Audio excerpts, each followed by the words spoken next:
Today we will learn how to change our WordPress admin email.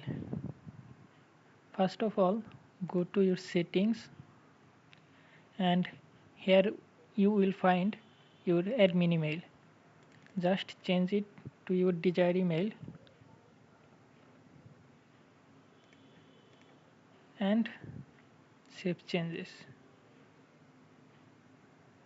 So they will send you a link in your new email.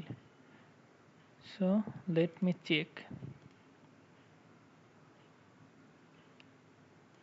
Yeah, I received a email. So if I click in this link, I can change my email.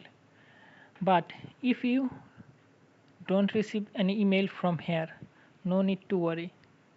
Just type option.php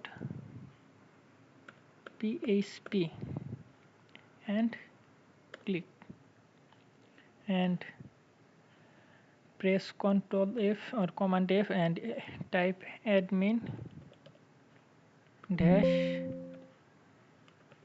email. You will find your admin email here as well. So change it and scroll down to the bottom and save changes. Let's check it. Here it changed. So that's all for today.